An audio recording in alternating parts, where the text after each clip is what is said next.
Nifty 50 காலையில் open ஆகும்போது நெகட்டிவில் open ஆனாங்க. போக போக பாசிட்டிவ் வந்துட்டாங்க. இப்போதைக்கு 100 புள்ளிக்கு மேலே பாசிட்டிவாக வந்து ட்ரேட் ஆகிட்டு இருக்காங்க. பஜாஜ் ஃபைனான்ஸ் சூப்பரான ரிசல்ட் கொடுத்துருந்தாங்க. இருந்தாலும் இன்னைக்கு கிட்டத்தட்ட 7% நெகட்டிவாக வந்து ட்ரேட் ஆகிட்டு இருக்கு. அதை பற்றி பார்ப்போம். நிறைய புரோக்கர்ஸ் ஒரு 9 ஸ்டாக்குக்கு பை ரேட்டிங் கொடுத்துருக்காங்க. அதாவது அந்த ஸ்டாக்கில் மேலே போகிறதுக்கு நிறைய வாய்ப்பு இருக்குன்னு சொல்லியிருக்காங்க. அந்த 9 ஸ்டாக்கையும் பார்ப்போம். நம்ம ட்ராக் பண்ணிக்கிட்டு இருக்க ஒரு சில ஸ்டாக்கை பற்றியும் பார்க்க போகிறோம். லாஸ்ட்டாக டிஃபென்ஸ் செக்டரில் இருக்கக்கூடிய சோலார் இண்டஸ்ட்ரீஸ் ஷேரை பற்றியும் பார்க்க போகிறோம். ஷேரை பற்றி பார்க்கறதுக்கு முன்னாடி ஷேர் மார்க்கெட்டில் எப்படி அதிகமான வெல்த்தை கிரியேட் பண்ணலாம் அப்படின்னு வந்து பார்ப்போம். நம்ம ஷேர் மார்க்கெட்டில் முதலீடு பண்ணும்போது எப்போ எல்லாருமே ஒரு ஸ்டாக்கை செல் பண்ணுறாங்களோ அப்போ நம்ம அந்த ஸ்டாக்கை வாங்கணும். அதே மாதிரி எப்போ எல்லாரும் ஒரு ஸ்டாக்கை வாங்குறாங்களோ அப்போ நம்ம அந்த ஸ்டாக்கை விற்கணும். எக்ஸாம்பிளுக்கு ஒரு சூப்பரான ஒரு கம்பெனியாக இருக்கும். டெம்பரரியாக ஏதாவது ஒரு இஷ்யூ வரும். இல்லை அப்படின்னா நம்ம குளோபலாக ஏதாவது ஒரு இஷ்யூ வரனால மார்க்கெட்டே வந்து பார்த்தீங்கன்னா ஃபுல்லாக டவுனில் போகும். அப்போ எல்லோரும் பயந்துக்கிட்டு ஸ்டாக் எல்லாத்தையும் விற்பாங்க. அப்போ நம்ம அது நல்ல ஒரு ஆப்ஷன்டே பார்த்துட்டு நம்ம ஸ்டாக்கை வாங்கணும். அதே மாதிரி நிறைய பேர் என்ன பண்ணுவாங்கன்னா, மார்க்கெட்டு இப்போ ரொம்ப நல்லா இருக்குது, எல்லாமே பாசிட்டிவாக இருக்குது, நிறைய ஸ்டாக்கோட ப்ரைஸ் அது டவுனில் இருந்து ஓரளவுக்கு ரெக்கவராகவே மேலே வந்துருச்சு அப்படின்னு யோசிச்சுட்டு எல்லோரும் வந்து வாங்குவாங்க. அப்போ நம்ம என்ன பண்ணணும்னா ஸ்டாக்கை வந்து விற்கணும். அதாவது நிறைய பேத்துக்கு ஆப்போசிட்டாக நம்மளோட ஆக்டிவிட்டி இருந்தால் தான் நம்மளால் அதிகமான வெல்த்தை வந்து கிரியேட் பண்ண முடியும். இன்னும் ரொம்ப சிம்பிளாக சொல்லணும்னா, சூப்பரான கம்பெனியாக இருக்கும். அந்த கம்பெனிக்கு ஏதாவது டெம்பரரியாக ப்ராப்ளம் வரனால எல்லாருமே அந்த ஸ்டாக்கை வந்து விற்றுருவாங்க. ஒரு சில பேர்லாம் பயத்திலேயே லாஸில் கூட விற்றுட்டு வெளியே போயிடுவாங்க. அப்போ அந்த ஸ்டாக்கோட ப்ரைஸ் நல்ல ஒரு டவுனில் வந்து கிடைக்கும். அப்போ நம்ம அதை வந்து வாங்கிக்கணும். அதேமாதிரி அந்த ஸ்டாக் வந்து பார்த்தா அப்படியே கொஞ்சமாக ரெக்கவர் ஆகி நல்ல ஒரு லாபம் நம்மளுக்கு கொடுத்துருக்கும். அப்போ நிறைய பேர் என்ன பண்ணுவாங்கன்னா, இந்த ஸ்டாக்கோட ப்ரைஸ் நல்லா ரெக்கவர் ஆயிடுச்சு, மேலே போய்கிட்டே இருக்குது, இப்போ வந்து வாங்கலாம் அப்படின்னு அவங்க ஹையில் போய் வாங்குவாங்க. அப்போ நம்ம அந்த ஸ்டாக்கை சேல் பண்ணிட்டு நல்ல ஒரு லாபம் வந்து எடுத்துக்கலாம். அடுத்தது ஷேர் மார்க்கெட்டை பொறுத்த வரைக்கும் மினிமம் ஒரு 25 இருந்து 30% வரைக்கும் வந்து பார்த்தீங்கன்னா ஷேரோட ப்ரைஸ் கீழே போகிறதுக்கு வாய்ப்பு இருக்கும். அதுக்கு எந்த ஒரு ரீசனுமே இருக்காது. நிறைய பேர் என்ன சொல்லுவாங்கன்னா, ப்ராஃபிட் புக்கிங்காக இருக்கலாம் அப்போ நம்மலாம் சொல்லுவாங்க. அதனால் மினிமம் ஸ்டாக்கோட ப்ரைஸ் அதோட கையில் இருந்து 20 to 30% வரைக்கும் வந்து பார்த்தீங்கன்னா குறையிறதுக்கு நிறைய வாய்ப்பு இருக்கும். அதை நல்லா உங்கள் மைண்டில் வந்து செட் பண்ணி வச்சுக்கோங்க. அதே மாதிரி ஒரு ஸ்டாக்கை நம்ம எப்போ வாங்கலாம்னா, அதோட கையில் இருந்து ஒரு 25 to 30% டிஸ்கவுண்டில் நமக்கு கிடைக்கும் போது நம்ம வாங்கிட்டோம்னா ஈஸியாக நமக்கு வந்து பார்த்தீங்கன்னா சிம் ட்ரேடாக இருக்கட்டும், இல்லைனா ஒரு குறிப்பிட்ட கொஞ்ச நாளுக்குள்ளேயே நமக்கு அதிகமான லாபம் வந்து கிடைக்கும். ஆனால் எல்லா ஸ்டாக்கோட ப்ரைஸும் அதில் கையில் இருந்து நல்ல டிஸ்கவுண்ட் ப்ரைஸில் கிடைக்காது. மேக்ஸிமம் ஏதாவது ஒரு ப்ராப்ளம் வருது அப்படின்னா கண்டிப்பாக அதோட கையில் இருந்து ஒரு 20 to 30% வரைக்கும் அந்த ஸ்டாக்கோட ப்ரைஸ்லாம் கீழே இருக்கும். அப்போ நம்ம வாங்கிட்டோம் அப்படின்னா ரொம்ப நாள் வெயிட் பண்ண கூட அவசியம் கிடையாது. அதே மாதிரி நம்ம ஒரு ஸ்டாக்கை வாங்கினதுக்கப்புறம் அந்த ஸ்டாக்கோட ப்ரைஸ் இன்க்ரீஸ் ஆகிற வரைக்கும் நம்ம கண்டிப்பாக வெயிட் பண்ணணும். நம்ம வாங்கின உடனே அது வந்து பார்த்தீங்கன்னா ஒரு நாள் இல்லைனா ஒரு மாதத்தில் இன்க்ரீஸ் ஆகிடணும் அப்போலாம் நம்ம வந்து யோசிக்கக்கூடாது. அதுக்குன்னு கொஞ்சம் டைம் கொடுத்தா தான் அது கொஞ்சம் கொஞ்சமாக வந்து பார்த்தீங்கன்னா இன்க்ரீஸ் ஆகும். நம்ம இந்த 5 ரூல்ஸை ஃபாலோ பண்ணாவே ஈஸியாக நம்மளால் ஸ்டாக் வந்து பார்த்தீங்கன்னா வாங்க விற்க முடியும், அதிகமாக லாபம் எடுக்க முடியும். இன்றைக்கி நிஃப்டி 50 நல்ல ஒரு பாசிட்டிவாக இருந்து க்ளோஸ் ஆக போகுது. கிட்டத்தட்ட 100 புள்ளிக்கு மேலே பாசிட்டிவாக இருக்குது. காலையில் பார்க்கும்போது பாசிட்டிவ் ஓப்பன் ஆனாங்க. அதுக்கப்புறம் ஒரு 11 மணி வாக்கில் வந்து பார்த்தீங்கன்னா நெகட்டிவ் போனாங்க. மறுபடியும் கொஞ்சம் கொஞ்சமாக ரெக்கவர் ஆகிட்டாங்க. இன்றைக்கி செவ்வாய்க்கிழமை தான். நாளைக்கு வந்து பார்த்தீங்கன்னா புதன்கிழமை, நாளைக்கும் கொஞ்சம் பாசிட்டிவாக இருந்தாங்கன்னா நல்லாயிருக்கும். நிஃப்டி 50 மட்டும் இல்லை, இருக்கக்கூடிய நிறைய இண்டெக்ஸ் எல்லாமே நல்ல ஒரு பாசிட்டிவில் தான் இருந்தாங்க. எம்ஓ டிஃபென்ஸ் இன்னைக்கு கிட்டத்தட்ட 2.5% பாசிட்டிவ், சில்வர் பீஸு கூட 1.84% பாசிட்டிவ், கோல்டு பீஸோ 1.56% பாசிட்டிவ், ஆட்டோ பீஸு, பார்மா பீஸு, ஐடி பீஸு, நிஃப்டி பீஸு, மிட் 150 பீஸு எல்லாமே வந்து பார்த்தீங்கன்னா பாசிட்டிவாக தான் இருக்காங்க. மேக்ஸிமம் இன்றைக்கி எல்லா இண்டெக்ஸும் பாசிட்டிவாக தான் இருக்காங்க. இன்றைக்கி நம்ம இன்வெஸ்டர்ஸுக்கு எல்லாமே ரொம்ப சந்தோஷமாக வந்து இருப்பாங்க. இருந்தாலும் நம்ம போர்ட்ஃபோலியோ வந்து பார்த்தீங்கன்னா அப்படியே கீழே தான் கிடக்கும். இது எல்லாத்துக்கும் நார்மல் தான். பஜாஜ் ஃபைனான்ஸ் வந்து பார்த்தீங்கன்னா ரிசல்ட் கொடுத்துருந்தாங்க. ரிசல்ட்டை பொறுத்த வரைக்கும் நல்ல ரிசல்ட் தான் கொடுத்துருந்தாங்க. இருந்தாலும் அவங்களோட அசட் அண்டர் மேனேஜ்மெண்ட் க்ரோத் வந்து பார்த்தீங்கன்னா அதோட கைடன்ஸ் வந்து கொஞ்சமாக கட் பண்ணியிருக்காங்க. கொஞ்சம் கம்மியாக இருக்கிறதுக்கு வாய்ப்பு இருக்குன்னு சொல்லியிருக்காங்க. அதனால இன்றைக்கி இந்த 2 ஸ்டாக்கோட ப்ரைஸும் கிட்டத்தட்ட 7% வந்து டவுன் பண்ணியிருக்காங்க. பஜாஜ் ஃபைனான்ஸ் ஸ்டாக்கோட ப்ரைஸ் கிட்டத்தட்ட 7.54% டவுனு. பஜாஜ் ஃபின்சர் வந்து பார்த்தீங்கன்னா 6.20% டவுன் ஆகிருக்கு. இதெல்லாம் வந்து பார்த்தீங்கன்னா சும்மா டெம்பரரியாக தான் இருக்கும். எக்ஸாம்பிளுக்கு இப்போ வந்து இவங்க வந்து பார்த்தீங்கன்னா இவங்களோட க்ரோத் வந்து கொஞ்சம் கம்மியாகிறதுக்கு வாய்ப்பு இருக்குன்னு வந்து சொல்லுவாங்க. அப்புறம் அடுத்த வருஷம் வந்து பார்த்தீங்கன்னா இவங்களோட க்ரோத் நல்லா போகிறதுக்கு வாய்ப்பு இருக்குன்னு சொல்லுவாங்க. மறுபடியும் ஸ்டாக்கோட ப்ரைஸ்லாம் இன்க்ரீஸ் ஆகும். அதனால் இதாங்க சொல்லலாம் டெம்பரரியாக இருக்கும். மேபி இதனால் இப்போ இந்த பஜாஜ் ஃபைனான்ஸ் ஸ்டாக்கோட ப்ரைஸ்லாம் கீழே போணுச்சுன்னா கூட நமக்கு நல்ல ஒரு வாய்ப்பு. ஏன்னா பஜாஜ் ஃபைனான்ஸ் வந்து பார்த்தீங்கன்னா சூப்பரான ஒரு க்ரோத்தில் இருக்காங்க. பஜாஜ் ஃபின்சரை விட பஜாஜ் ஃபைனான்ஸ் வந்து பார்த்தீங்கன்னா நல்ல ஒரு க்ரோத்தில் தான் இருக்காங்க. இந்த மாதிரிலாம் வரும்போது நம்ம இது ஒரு வாய்ப்பாக வந்து யூஸ் பண்ணிக்கலாம். பார்க்கலாம், இந்த ஒரு நியூஸ்னால இந்த 2-3 நாளாக அப்படியே கீழே போணுச்சுன்னா ரொம்ப நல்லாவே இருக்கும். நிறைய புரோக்கர்ஸ் வந்து பார்த்தீங்கன்னா நிறைய கம்பெனிக்கு பை ரேட் வந்து கொடுத்துருக்காங்க. அதாவது இந்த ஸ்டாக்லாம் மேலே போகிறதுக்கு வாய்ப்பு இருக்குன்னு சொல்லியிருக்காங்க. ஃபஸ்ட்டு வந்து பார்த்தீங்கன்னா REC லிமிடெட், இந்த ஸ்டாக் நம்ம வந்து பார்த்துட்டு தான் இருக்கோம். இன்றைக்கி வந்து பார்த்தீங்கன்னா வெறும் 360 ரூபாய்க்கு தான் ட்ரேட் ஆகிட்டு இருக்கு. இந்த ஸ்டாக்கோட ப்ரைஸ் 497 ரூபாய்க்கு போக வாய்ப்பு இருக்குன்னு வந்து நிறைய பேர் சொல்லியிருக்காங்க. கிட்டத்தட்ட 36% இன்க்ரீஸ் ஆகிறதுக்கு நிறைய வாய்ப்பு இருக்குன்னு சொல்லியிருக்காங்க. 13 அனலிஸ்ட் வந்து பார்த்தீங்கன்னா பை ரேட்டிங் தான் வந்து கொடுத்துருக்காங்க. அடுத்தது பவர் ஃபைனான்ஸ், அதாவது பிஎஃப்சி. இந்த ஸ்டாக்கோட ப்ரைஸ் 380 ரூபாய்க்கு ட்ரேட் ஆகிட்டு இருக்கு. இந்த ஸ்டாக்கோட ப்ரைஸ் 514 ரூபாய்க்கு போகிறதுக்கு நிறைய வாய்ப்பு இருக்குன்னு சொல்லியிருக்காங்க. கிட்டத்தட்ட 35% அதிகமாகிறதுக்கு வந்து வாய்ப்பு இருக்குன்னு சொல்லியிருக்காங்க 13 அனலிஸ்ட்டு. என்டிபிசி இது வந்து பார்த்தீங்கன்னா கரண்ட் ப்ரைஸ் 326 ரூபாய்க்கு ட்ரேட் ஆகிட்டு இருக்கு. இந்த ஸ்டாக்கோட ப்ரைஸ் 418 ரூபாய்க்கு மேலே போகிறதுக்கு இன்னும் வாய்ப்பு இருக்குன்னு சொல்லியிருக்காங்க. கிட்டத்தட்ட 28% வாய்ப்பு இருக்குது மேலே போகிறதுக்கு. 25 அனலிஸ்ட் வந்து பார்த்தீங்கன்னா பை ரேட்டிங் வந்து கொடுத்துருக்காங்க. அடுத்தது பிபிஎல், வருண் பீவரேஜ் லிமிடெட். இப்போ ஸ்டாக்கோட ப்ரைஸ் 470 ரூபாய்க்கு வந்து ட்ரேட் ஆகிட்டு இருக்கு. இந்த ஸ்டாக்கோட ப்ரைஸ் 600 ரூபா போகிறதுக்கு வாய்ப்பு இருக்குன்னு நிறைய பேர் சொல்லியிருக்காங்க. கிட்டத்தட்ட கரண்ட் ப்ரைஸில் இருந்து 27% மேலே இந்த ஸ்டாக்கோட ப்ரைஸ் இன்க்ரீஸ் ஆகிறதுக்கு வாய்ப்பு இருக்குது. 25 அனலிஸ்ட் வந்து பார்த்தீங்கன்னா பை ரேட்டிங் தான் கொடுத்துருக்காங்க. அதானி என்டர்பிரைசஸ் கரண்ட் ப்ரைஸ் 2369 ரூபாய் ட்ரேட் ஆகிட்டு இருக்கு. இந்த ஸ்டாக்கோட ப்ரைஸ் 26% அதிகமாகிறதுக்கு வாய்ப்பு இருக்குன்னு சொல்லியிருக்காங்க. கிட்டத்தட்ட 2995 ரூபாய்க்கு போகிறதுக்கு வாய்ப்பு இருக்குது. 2 அனலிஸ்ட் வந்து சொல்லியிருக்காங்க. அடுத்து ஐசிஐசிஐ பேங்க் வந்து பார்த்தீங்கன்னா கரண்ட் ப்ரைஸ் 1343 ரூபாய் ட்ரேட் ஆகிட்டு இருக்கு. இந்த ஸ்டாக்கோட ப்ரைஸ் 1693 ரூபாய்க்கு போகிறதுக்கு வாய்ப்பு இருக்குன்னு சொல்லியிருக்காங்க. 25% அப்சைடு போகும். கிட்டத்தட்ட 39 அனலிஸ்ட் வந்து பார்த்தீங்கன்னா பை ரேட்டிங் வந்து கொடுத்துருக்காங்க. அடுத்தது ட்ரெண்ட் கரண்ட் ப்ரைஸ் 4627 ரூபாய்க்கு ட்ரேட் ஆகிட்டு இருக்கு. இந்த ஸ்டாக்கோட ப்ரைஸ் கிட்டத்தட்ட 26% அதிகமாகிறதுக்கு வந்து வாய்ப்பு இருக்குது. 5824 ரூபாய்க்கு போகிறதுக்கு வாய்ப்பு இருக்குன்னு 23 அனலிஸ்ட் வந்து பார்த்தீங்கன்னா பை ரேட்டிங் வந்து கொடுத்துருக்காங்க. டிஎல்எஃப் கரண்ட் ப்ரைஸ் 759 ரூபாய்க்கு ட்ரேட் ஆகிட்டு இருக்கு. கிட்டத்தட்ட 24% இந்த ஸ்டாக்கோட ப்ரைஸ் இன்க்ரீஸ் ஆகிறதுக்கு வாய்ப்பு இருக்குன்னு சொல்லியிருக்காங்க. 947 ரூபாய்க்கு மேலே போகிறதுக்கு வாய்ப்பு இருக்குது. 22 அனலிஸ்ட் வந்து பார்த்தீங்கன்னா பை ரேட்டிங் வந்து கொடுத்துருக்காங்க. அடுத்தது சோலார் இண்டஸ்ட்ரீஸ் கரண்ட் ப்ரைஸ் 13573 ரூபாய்க்கு ட்ரேட் ஆகிட்டு இருக்கு. இந்த ஸ்டாக்கோட ப்ரைஸ் 24% அதிகமாகிறதுக்கு வந்து வாய்ப்பு இருக்குன்னு சொல்லியிருக்காங்க. 16897 ரூபா போகிறதுக்கு வாய்ப்பு இருக்குன்னு சொல்லியிருக்காங்க. 7 அனலிஸ்ட் வந்து பார்த்தீங்கன்னா பை ரேட்டிங் கொடுத்துருக்காங்க. மேக்ஸிமம் இந்த ஸ்டாக் எல்லாமே வந்து பார்த்தீங்கன்னா அதோட கையிலிருந்து ஏற்கனவே லோவாக தான் வந்து ட்ரேட் ஆகிட்டு இருக்கு. இதுதான் அந்த டிப்ஸ்லேருந்து சொன்னால் சூப்பரான குரோத்தில் இருக்கக்கூடிய கம்பெனி ஸ்டாக்கோட ப்ரைஸ்லாம் அதோட கையில் இருந்து ஒரு 20% 30% கீழே வந்து ட்ரேட் ஆகிட்டு இருக்கு அப்படின்னா அது நமக்கு நல்ல ஒரு வாய்ப்பாக தான் பார்க்கணும். நீங்களே இந்த ஸ்டாக் எல்லாமே செக் பண்ணி பாருங்கள். மேக்ஸிமம் எல்லா ஸ்டாக்குமே அதோட கையிலேருந்து இப்போதைக்கு லோ ப்ரைஸில் வந்து ட்ரேட் ஆகிட்டு இருக்கும். அடுத்தது நம்ம ட்ராக் பண்ணிட்டு இருக்கக்கூடிய கோரமண்டல் இன்டர்நேஷனல் லிமிடெட் இன்னைக்கு 0.50% பாசிட்டிவ் வந்து ட்ரேட் ஆகிட்டு இருக்கு. லாஸ்ட் நாளாவே கொஞ்சமாக பாசிட்டிவாக தான் க்ளோஸ் ஆகிட்டு இருக்கு. இந்த ஷேரை பற்றி கேட்டிருந்தாங்க. எங்கள் கோரமண்டல் இன்டர்நேஷனல் வந்து பார்த்தீங்கன்னா அக்ரிகல்ச்சர் பிஸ்னஸில் இருக்காங்க. அதாவது அக்ரிகல்ச்சருக்கு தேவையான ப்ராடக்ட் எல்லாமே மேனுஃபேக்சரிங் சேல்ஸ் வந்து பண்ணிட்டு இருக்காங்க. அதாவது பூச்சிக்கொல்லி மருந்து, உரம், அப்புறம் வந்து பார்த்தீங்கன்னா விவசாயத்துக்கு நிறைய எக்யூப்மெண்ட்லாம் தேவைப்படும். அது எல்லாமே இவங்க மேனுஃபேக்சரிங் அண்ட் சேல்ஸ் வந்து பண்ணிட்டு இருக்காங்க. நல்ல ஒரு க்ரோத்தில் இருக்கக்கூடிய கம்பெனி. ஸ்டாக்கோட ப்ரைஸை பொறுத்த வரைக்கும் அதோட கையில் இருந்து இப்போதைக்கு நல்ல ஒரு லோ ப்ரைஸ் வந்து ட்ரேட் ஆகிட்டு இருக்கு. அந்த 2100 ரூபாய் அப்படிங்கிறது நல்ல ஒரு லோ ப்ரைஸ் தான். ஏன்னா இதுக்கு முன்னாடி இந்த லோ அப்படிங்கிறது அந்த 2200 ரூபாயில் இருந்துச்சு. அதை கட்டாவே இப்போ 2100 வரைக்கும் கீழே போனாங்க. இப்போ அதே ப்ரைஸில் தான் ட்ரேட் ஆகிட்டு இருக்காங்க. மேபி இன்னைக்கு மார்க்கெட் பாசிட்டிவாக இருக்கிற மாதிரி இன்னும் ஒரு வாரத்துக்கு மார்க்கெட் பாசிட்டிவாக இருந்துச்சுன்னா இந்த ஸ்டாக்கோட ப்ரைஸ் இங்கேருந்து இன்க்ரீஸ் ஆகிறதுக்கு ஒரு வாய்ப்பு இருக்குது. இல்லை மார்க்கெட் வந்து ரொம்ப அடி வாங்கினா கூட கிட்டத்தட்ட ஒரு 1600 இந்த ஸ்டாக்கோட ப்ரைஸ் போனாலும் போகலாம். அதை போகிறதுக்கு வாய்ப்பு இருக்குது. அப்படி நம்ம மைண்ட் செட் வந்து பார்த்தீங்கன்னா நம்ம ஃபிக்ஸ் பண்ணிக்கிட்டா போதும். பார்ப்போம் மார்க்கெட் பாசிட்டிவாக இருக்குது நம்புவோம். ஏன்னா இப்போ எவ்வளோ கீழேருந்து மார்க்கெட் ரெக்கவர் ஆகி மேலே வந்திருக்கு.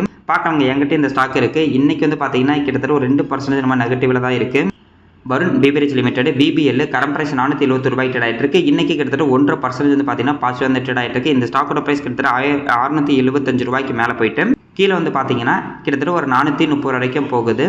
இப்போதைக்கு இந்த ஸ்டாக்கோட ப்ரைஸும் அது நல்ல ஒரு லோ ப்ரைஸில் தான் இருக்குது. கீழே போணுச்சுன்னா கிட்டத்தட்ட 430 வரைக்கும் போகுது. மேலே வந்துச்சுன்னா வந்து பார்த்தீங்கன்னா ஒரு 525 ரூபா வரைக்கும் மேலே போகுது. இதேக்குள்ளே தான் இருக்குது. மேபி இந்த ஸ்டாக் வந்து பார்த்தீங்கன்னா நம்ம 500 ரூபாய்க்கு கீழே இருக்க வரைக்கும் நம்ம நல்ல ஒரு வாய்ப்பாக வந்து பார்க்கலாம். ஏன்னா சூப்பரான ஒரு க்ரோத்தில் இருக்கக்கூடிய ஒரு கம்பெனி. இப்போதைக்கு அந்த ஸ்டாக்கோட ப்ரைஸ் கீழே இருக்கிற வரைக்கும் நம்ம கொஞ்சம் கொஞ்சமாக அக்குமுலேட் பண்ணி வச்சுக்கிட்டோம்னா அது எப்போ இன்க்ரீஸ் ஆகுதோ ஆகிட்டு போது நம்ம வெயிட் பண்ணால் போதும். நிறைய பேர் என்ன பண்ணுவாங்கன்னா இப்போ லோ ப்ரைஸில் இருக்கும்போது எதுவுமே வாங்க மாட்டாங்க. இதுவே இந்த ஸ்டாக்கோட ப்ரைஸ் ஒரு 550 ரூபா 600 ரூபா போனதுக்கப்புறம் இப்போ வாங்கலாமா அப்படின்ற மாதிரி யோசிப்பாங்க. அப்படிலாம் நம்ம வந்து யோசிக்க வேண்டாம். கீழே இருக்கும் போது அதாவது ஆப்ஷன்ட்டு இருக்கும் போதே நம்ம வந்து அந்த யூஸ் பண்ணிக்கணும். அடுத்தது ஆர்எஸ் லிமிடெட். இந்த கம்பெனி பற்றி நம்ம செப்பரேட் வீடியோவும் ஆல்ரெடி வந்து போட்டிருக்கோம். இருந்தாலும் இந்த ஸ்டாக்கை பற்றி வந்து கேட்டிருந்தாங்க. இவங்க பவர் செக்டாரில் இருக்காங்க. பவர் செக்டாரில் இருக்கக்கூடிய ஃபுல் வேல்யூ செயினில் இருக்கக்கூடிய கம்பெனிக்கு எல்லாத்துக்குமே இவங்க வந்து பார்த்தீங்கன்னா ஃபைனான்ஸ் வந்து கொடுத்துக்கிட்டு இருக்காங்க. பவர் ஜெனரேஷன் டிஸ்ட்ரிபியூஷன் எல்லா கம்பெனிக்கும் இவங்க ஃபைனான்ஸ் கொடுத்துருக்காங்க. இவங்க வந்து பார்த்தீங்கன்னா ஒரு ஃபைனான்ஸ் கம்பெனி தான். அதுவும் இல்லாமல் இவங்க வந்து பார்த்தீங்கன்னா ஒரு கவர்மெண்ட் கம்பெனி. பவர் செக்டார் இப்போ வந்து பார்த்தீங்கன்னா நல்ல ஒரு குரோத்தில் தான் இருக்குது. ஏன்னா நம்மளோட பவர் கன்சப்ஷன் அப்படிங்கிறது அதிகமாகிட்டே தான் இருக்கும். அதனால் இவங்களோட க்ரோத்தும் எப்போயுமே அதிகமாகிட்டே தான் இருக்கும். இன்னும் ஃபியூச்சரில் மார்க்கெட் கேப்பு 95,000 கோடிக்கு மேலே இருக்குது. 52 வீக் லோ வந்து பார்த்தீங்கன்னா 349, 52 வீக் ஹை 573. கிட்டத்தட்ட இந்த ஸ்டாக்கோட ப்ரைஸ் அந்த 360 ரூபா பக்கத்தில் வந்து ட்ரேட் ஆகிட்டு இருக்கு. ஸ்டாக்கோட பிஇ வந்து பார்த்தீங்கன்னா 5.50 இருக்குது. இண்டஸ்ட்ரி பிஇ 23 இருக்குது. புக் வேல்யூ 317 ரூபாயில் இருக்குது. டிவிடெண்ட் ஈல்டு 4.93%, அதாவது கிட்டத்தட்ட 5% பக்கத்தில் இருக்குது. ROCE 9%க்கு மேலே இருக்குது. ROE 21%, ROIC 700%, OPM 96% இருக்குது. ஓவரால் இந்த பர்சன்டேஜ் சூப்பரான ஒரு பர்சன்டேஜ் தான். இன்டென்சிக் வேல்யூ 831 ரூபாயில் இருக்குது. அதாவது இந்த கம்பெனியோட கரண்ட் பர்ஃபார்மன்ஸ் பார்க்கும்போது இந்த ஸ்டாக்கோட ப்ரைஸ் 831 ரூபாய்க்கு ஒர்த்தான ஸ்டாக் அப்படி மாதிரி அர்த்தம். PG ரேஷியோ 0.33 இருக்காங்க. டிவிடெண்ட் பே ரேஷியோ 29.8%. இவங்களுக்கு 100 ரூபாய் லாபம் கிடைக்குதுன்னா அதில் கிட்டத்தட்ட 29 ரூபா 80 காசு டிவிடெண்டாக தராங்க. அப்படி கொடுத்து இதோட டிவிடெண்ட் ஈல்டு வந்து பார்த்தீங்கன்னா 5% இருக்குது. இன்னும் போக போக இந்த டிவிடெண்ட் பே ரேஷியோவை அதிகமாக்கினாங்கன்னா இன்னமும் டிவிடெண்ட் ஈல்டு அதிகமாக வரதுக்கு நிறைய வாய்ப்பு இருக்குது. அடுத்தது டெப்ட் ஈக்விட்டி 6.18 இருக்குது. இவங்க வந்து பார்த்தீங்கன்னா ஒரு ஃபைனான்ஸ் கம்பெனி, அதனால டெப்ட் ஈக்விட்டி கொஞ்சம் அதிகமாக தான் இருக்கும். இருந்தாலும் அந்த 6 அப்படிங்கிறது நல்ல ஒரு பர்சன்டேஜ் தான்.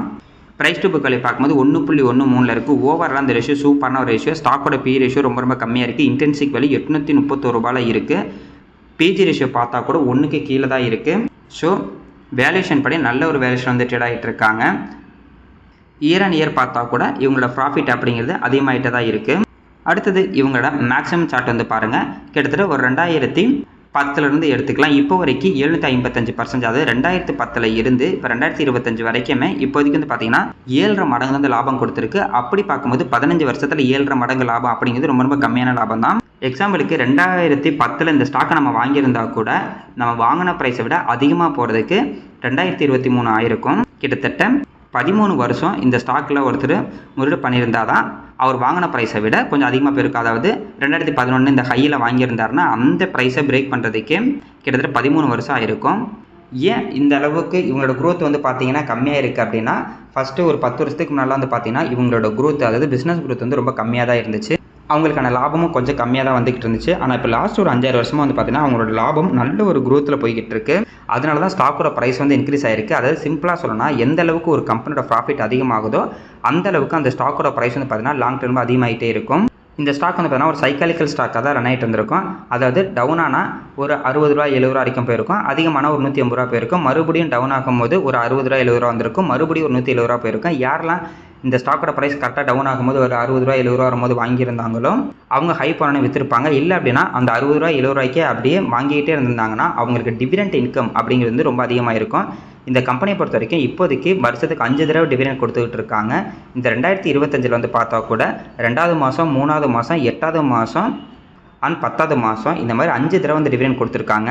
லாஸ்ட் ஒரு வருஷத்தில் வந்து பார்க்கும்போது கிட்டத்தட்ட 19 ரூபா 70 பைசா டிவிடெண்டாக கொடுத்துருக்காங்க.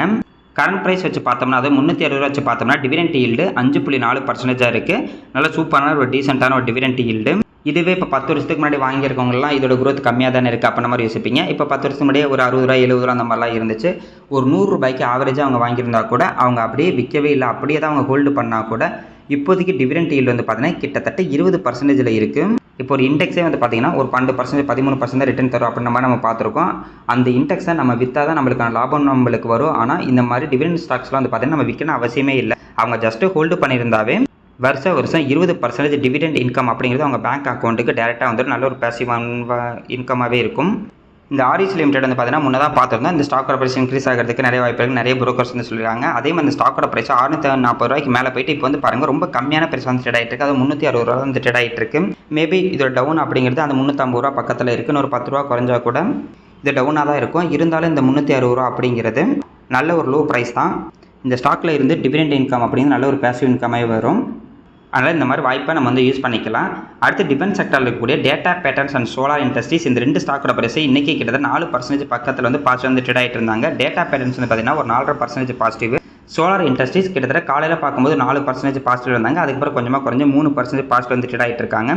சோலார் இண்டஸ்ட்ரீஸ் இப்போ ரீசெண்டாக தான் ரிசல்ட்டு கொடுத்தாங்க. நல்ல ஒரு ரிசல்ட் கொடுத்துருக்காங்க. டேட்டா பேட்டர்ன்ஸ் நாளைக்கு ரிசல்ட் தர போகிறாங்க. பார்க்கலாம், நாளைக்கு ரிசல்ட்டு நல்லா கொடுத்துருந்தாங்கன்னா ரொம்ப நல்லாயிருக்கும். இந்த மாதிரி தாங்க நம்மளும் டிஃபென்ஸில் நிறைய ஸ்டாக் வச்சுருப்போம். ஆனால் நம்ம வச்சிருக்க ஸ்டாக்லாம் அப்படியே கீழே தான் அது நெகட்டிவாக ட்ரேட் ஆகிட்டு இருக்கும். நம்ம வாங்காத இந்த மாதிரி ஸ்டாக்கு தான் நல்ல ஒரு பாசிட்டிவில் இருப்பாங்க.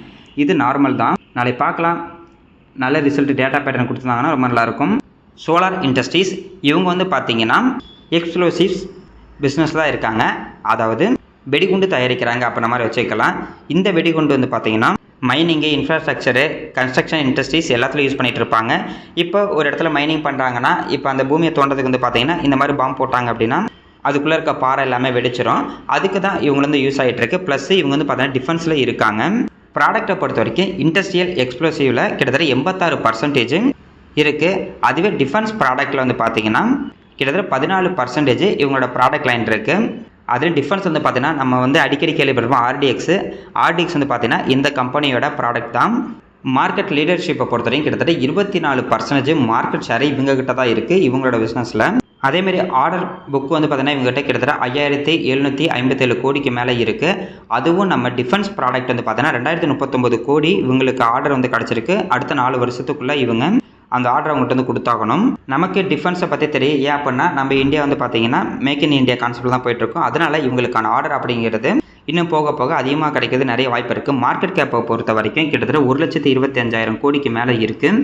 ஸ்டாக்கோட பி ரேஷியோ 94 இருக்குது. இண்டஸ்ட்ரி பி ரேஷியோ வந்து பார்த்தீங்கன்னா 26 இருக்குது. Book value 565, ROCE 38%, ROE 32%, ROIC 34%, OPM 25% இருக்குது.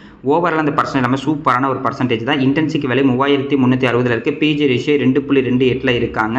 டெப்ட் ஈக்விட்டி 0.17 இருக்குது. ப்ரைஸ் டு புக் வேல்யூ பார்க்கும்போது 24 இருக்குது. ஓவரால் அந்த ரேஷியோ பார்க்கும்போது இந்த ஸ்டாக்கோட ப்ரைஸ் ஹை வேல்யூஷன் ட்ரேட் ஆகிட்டு இருக்கு அப்படின்ற மாதிரி தான் இருக்கும். அதுவும் கரெக்ட் தான். ஏன் அப்படின்னா இவங்களோட க்ரோத்தும் அந்த அளவுக்கு வந்து பார்த்தீங்கன்னா அதிகமாக இருக்குது. இதுவே க்ரோத் கம்மியாக இருந்து வேல்யூஷன் வந்து ரொம்ப அதிகமாக இருந்துச்சுன்னா அது கொஞ்சம் டேஞ்சராக இருக்கும். இதுவே க்ரோத் நல்லா அதிகமாக இருந்து வேல்யூஷன் கொஞ்சம் அதிகமாக இருந்துச்சுன்னா வந்து பார்த்தீங்கன்னா நார்மல் தான். அடுத்தது இவங்களோட குவார்டர்லி ரிசல்ட் வந்து பார்க்கலாம். செப்டம்பர் 2022 நெட் ப்ராஃபிட் 189 கோடி இருந்திருக்கு. அதுக்கப்புறம் வந்து பாருங்கள் எல்லா குவார்ட்டரும் இவங்களோட சேல்ஸும் சரி நெட் ப்ராஃபிட்டும் கொஞ்சம் கொஞ்சமாக அதிகமாகிட்டே தான் இருந்திருக்கு. இப்போ செப்டம்பர் 2025 கூட வந்து பார்த்தீங்கன்னா சேல்ஸ் 2082 கோடியாகவும் நெட் ப்ராஃபிட் 361 கோடியாக தான் கொடுத்துருக்காங்க. இவங்களோட இபிஎஸ் வந்து பார்த்தீங்கன்னா குவார்ட்டர் கொஞ்சமாக வந்து அதிகமாகிட்டே தான் இருக்குது. இது கண்டிப்பாக பாசிட்டிவாக இருக்கும். நம்ம ஒரு கம்பெனி லாங் டர்முக்கு செலக்ட் பண்ணும்போது எல்லா வருஷமும் அவங்களோட ப்ராஃபிட் அதிகமாகிற மாதிரி தான் நம்ம வந்து பார்த்தீங்கன்னா ஒரு கம்பெனி வந்து செலக்ட் பண்ணணும். அடுத்தது நம்ம ப்ராஃபிட் அண்ட் லாஸ் ஸ்டேட்மெண்ட் வந்து பார்க்கலாம். 2014 இவங்களோட சேல்ஸ் 1073 கோடியாகவும் நெட் ப்ராஃபிட் வந்து பார்க்கும்போது வெறும் 130 கோடி தான் இருந்திருக்கு. அப்போ அவங்களோட இபிஎஸ் வந்து பார்த்தீங்கன்னா வெறும் 13 தான். இதுவே மார்ச் 2025 இவங்களோட சேல்ஸ் 7540 கோடியாகவும் நெட் ப்ராஃபிட் வந்து பார்க்கும்போது 1288 கோடியாகவும் இருக்குது. இபிஎஸ் கிட்டத்தட்ட 133 கிட்டத்தட்ட 10 மடங்கு வந்து பார்த்தீங்கன்னா லாஸ்ட் 10 வருஷத்தில் நெட் ப்ராஃபிட் வந்து அதிகமாக இருக்குது. இயர் அண்ட் இயர் பார்க்கும்போது சேல்ஸும் சரி நெட் ப்ராஃபிட்டும் சரி அதிகமாகிட்டே இருக்குது. இது வந்து பார்த்தீங்கன்னா நல்ல ஒரு பாசிட்டிவாக இருக்கும். அடுத்தது இவங்களோட சிஏஜிஆர் வந்து பார்க்கலாம். சேல்ஸ் growth லாஸ்ட் 5 வருஷத்தில் 28%, ப்ராஃபிட் growth லாஸ்ட் 5 வருஷத்தில் 36% இருக்குது. ரெண்டுமே கம்பெனியோட sales growth and profit growth தான் சூப்பரான ஒரு growth. ஒரு கம்பெனி நம்ம செலக்ட் பண்ணும்போது இந்த மாதிரி தாங்க செலக்ட் பண்ணணும். மினிமம் 20% மேலே இது ரெண்டு இருந்தாவே சூப்பரான ஒரு குரூத்தில் இருக்காங்க அப்படின்ற மாதிரி எடுத்துக்கலாம். ஸ்டாக்கோட ப்ரைஸும் லாஸ்ட் 5 வருஷத்தில் 68%. 5 வருஷத்துக்கு முன்னாடி இந்த ஸ்டாக்கில் ஒருத்தர் முதலீடு பண்ணியிருந்தா கூட வருஷம் 68% இந்த ஸ்டாக்கோட ப்ரைஸ் இன்க்ரீஸ் ஆயிருக்கும். ரிட்டர்ன் அண்ட் ஈக்விட்டி வந்து பார்த்தீங்கன்னா கிட்டத்தட்ட 30% இருக்குது. ஓவரால் அந்த பர்சன்டேஜ் எல்லாமே சூப்பரான ஒரு பர்சன்டேஜ். நம்ம மற்ற வேல்யூஷன் வந்து பார்த்துட்டு கண்டிப்பாக இந்த 3 வேல்யூஷன் நம்ம வந்து செக் பண்ணோம். அதாவது sales growth, profit growth, return equity இது 3மே 20க்கு மேலே இருந்துச்சுன்னா ஸ்டாக்கோட ப்ரைஸ் நல்ல ஒரு growthல இருக்கிறதுக்கு நிறைய வாய்ப்பு இருக்குது. கீழே இருக்கிறது பார்த்தீங்கன்னா இதோட பிஇ ரேஷியோ தான். இப்போதைக்கு பிஇ ரேஷியோ 90 இருக்குது. அதிகபட்சம் 130 வரைக்கும் போயிருக்கு. கம்மியாக வந்து பார்த்தீங்கன்னா 70 வரைக்கும் வந்திருக்கு. மேபி இந்த ஸ்டாக்கோட பிஇ ரேஷியோ மறுபடியும் ஒரு 70 பக்கத்தில் போணுச்சுன்னா நல்ல ஒரு ஆப்பர்ச்சுனிட்டியாக இருக்கும். இருந்தாலும் பார்க்கலாம். லாஸ்ட் 5 வருஷத்தில் வந்து பார்த்தீங்கன்னா இந்த ஸ்டாக்கோட ப்ரைஸ் கிட்டத்தட்ட 1297% கிட்டத்தட்ட 12 மடங்கு வந்து அதிகமாக இருக்குது. சூப்பரான ஒரு growth. அதே மாதிரி ஹை வந்து பார்த்தீங்கன்னா கிட்டத்தட்ட ஒரு 17,800 வரைக்கும் போயிட்டு இப்போதைக்கு 13,800 பக்கத்து ட்ரேட் ஆகிட்டு இருக்கு. இது லோ வந்து பார்த்தீங்கன்னா இப்போ கொஞ்ச நாளைக்கு முன்னாடி கூட போயிருந்துச்சு. ஒரு 13,000 வரைக்கும் நம்ம போயிட்டு இப்போ கொஞ்சம் கொஞ்சமாக அப்படியே இன்க்ரீஸ் ஆகிட்டு இருக்கு. பார்க்கலாம். இதை வந்து பார்த்தீங்கன்னா லோவாக எடுத்துகிட்டு அப்படியே இன்க்ரீஸ் ஆனால் ரொம்ப நல்லாயிருக்கும். இருந்தாலும் இது வந்து பார்த்தீங்கன்னா இப்போ ஷார்ட் டேர்மில் பார்க்காம கம்பெனியை பேஸ் பண்ணி நம்ம வந்து இன்வெஸ்ட்மெண்ட் பண்ணோம்னா சூப்பரான ஒரு கம்பெனியாக இருக்கும். இன்றைக்கி மார்க்கெட்டை நல்ல ஒரு பாசிட்டிவாக தான் க்ளோஸ் ஆகும். நாளைக்கு நல்ல ஒரு பாசிட்டிவாக இருந்துச்சுன்னா ரொம்ப நல்லாவே இருக்கும்.